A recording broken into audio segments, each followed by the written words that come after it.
ജനങ്ങളോട് നിരന്തരം ഇടപെടുന്നവരാണ് സർക്കാരും രാഷ്ട്രീയക്കാരും, രാഷ്ട്രീയ പാർട്ടികൾ. സർക്കാർ അധികാരത്തിന്റെ കേന്ദ്രമാണ്, രാഷ്ട്രീയമാവട്ടെ അധികാരത്തിലേക്കുള്ള വഴിയാണ്. രാഷ്ട്രീയം വഴിയാണ് ആളുകൾ അധികാരത്തിന്റെ ഉയർന്ന സോപാനങ്ങളിൽ എത്തിച്ചേരുന്നത്. പക്ഷെ ഇവരുടെ രണ്ടു കൂട്ടരുടെയും ലക്ഷ്യം എന്ന് പറയുന്നത് ജനസേവനമാണെന്ന് കരുതിക്കളയരുത്. അത് തെറ്റായ ഒരു ചിന്തയാണ്.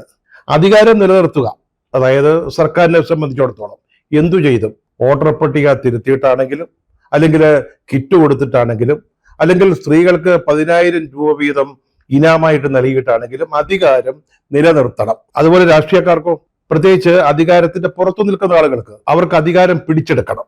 ഇതാണ് സർക്കാരിന്റെയും രാഷ്ട്രീയ പാർട്ടികളുടെയും പ്രഖ്യാപിതമായ ലക്ഷ്യം. പക്ഷേ ഇവരിൽ നിന്ന് നമ്മൾ പ്രതീക്ഷിക്കുന്ന ചില കാര്യങ്ങളുണ്ട്. അല്പം മനുഷ്യപ്പറ്റ്, ദയ, അല്ലെങ്കിൽ അനുഭാവം, അല്ലെങ്കിൽ അനുതാപം, കരുതൽ, ഇതൊക്കെ നമ്മൾ സർക്കാരിൽ നിന്ന് പ്രത്യേകം പ്രതീക്ഷിക്കുന്നുണ്ട്. നമ്മുടെ രാഷ്ട്രീയക്കാരെയും അങ്ങനെയാണ് കാണേണ്ടത്. അധികാരത്തിന് പുറത്ത് നിൽക്കുന്നവർ നാളെ അധികാരത്തിൽ എത്തേണ്ടവരാ.